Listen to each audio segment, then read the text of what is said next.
Welcome to this special edition of LUTV News. I'm Samantha Glenn, here to give you a closer look at how the arts are unifying people in the St. Louis area.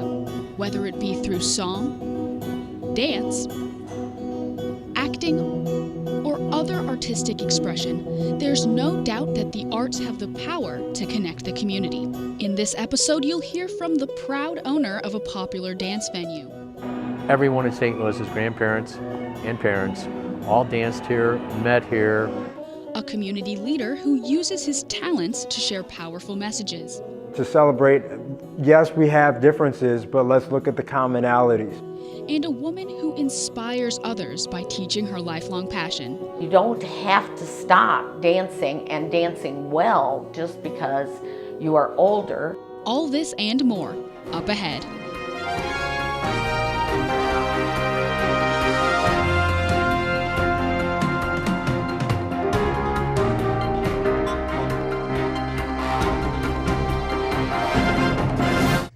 The first venue we're going to take a look at is a historic gem of downtown St. Louis. In the heart of the South St. Louis Business District, Casa Loma Ballroom has been an epicenter of song and dance for over 85 years. Casa Loma offers one of the largest sprung dance floors in the Midwest, as well as live music and a bar. The ballroom has provided a casual atmosphere to meet new friends, learn new skills, and make unforgettable memories for generations. Casa Loma is St. Louis's last grand ballroom, the last of the eight. The rest of them have all been torn down. It has a wealth of history and good times for people in St. Louis. Here it was built in 1927, and it was actually called the Cinderella Ballroom. And in 1935, two guys bought it. They changed the name to Casa Loma, and it's been that way ever since. The music at the Casa Loma is changed a little bit over the years. You got to kind of stay with what's hot and what's not. Today it's swing.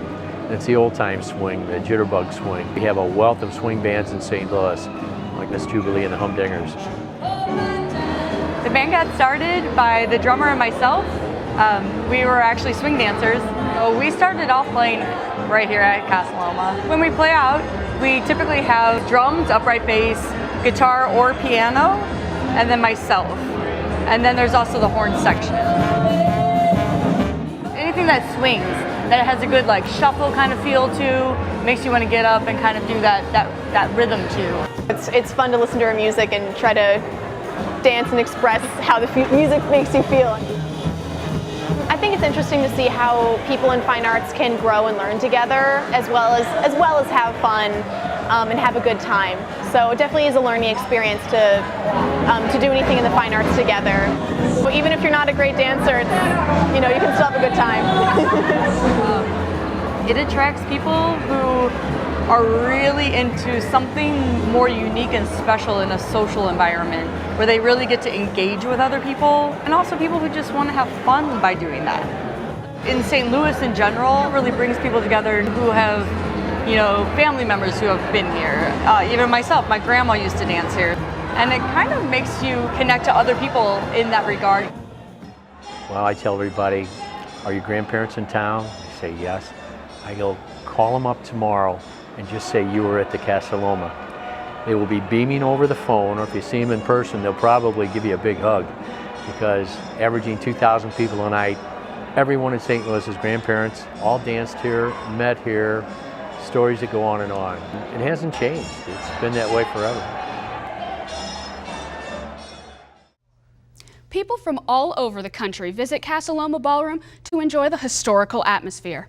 Next, let's take a look at an event organized specifically for local community members. The organization We Love St. Charles hosts a talent show every year that brings the city together through fun competition. In past years, the Lights of St. Charles Talent Show has been held at Matthias' Lot Church and put on in early spring. The event provides community entertainment, but it also raises money to support a good cause. Let's take a closer look. Sometimes it's hard to use your musical talents or your acting talents or something. It's like, how can that help my community? And this is a very practical way to take those passions that every individual has to help raise money for this amazing cause. The whole idea was for it to be an annual fundraiser for We Live St. Charles. We started We Love St. Charles in 2009 with the hope of being a consistent portal for need. We wanted to put volunteers along with people who were in need, in desperate need of love, for the purpose of city restoration. So that's our heart. Our intention in doing the talent show is not only to raise resources for families, but also to provide a fun atmosphere for people to be together in our community. It's not like a cutthroat competition. It's a fun night. The purpose is to raise money for our community. You come into the main auditorium. You're going to see the raffle baskets, you're going to see concessions, you're going to see all the biographies for the talents that you can read up on. Then our Master of Ceremonies, Kevin Schulte, is going to get the night started by warming everybody up. We love St. Charles. We've got a lot of great acts. What I'm excited about too is the variety of the talent show tonight. You got your typical acoustic guys rocking out. We have 3 siblings that are going to be playing 2 violins and a piano together. We have 2 acrobatic gymnasts that are performing tonight too. It's not only just the admission tickets that are going to fund the We Love St. Charles charity nonprofit, but also we have a bunch of baskets that were donated. We're drawing names out at the end of the night to see who wins the basket. And all those proceeds will again go to We Love St. Charles. Thank you for supporting. There is a judging sheet that the judges will use. So it's based off of the entertainment value, it's based off of stage presence, how they command the audience, how they captivate the audience, and then raw talent. Are they talented? I think the talent show concept unites facets of the community because it shows that we're a very diverse community with diverse gifts and talents. And so when you compile all of that diversity in one room, it's a celebration.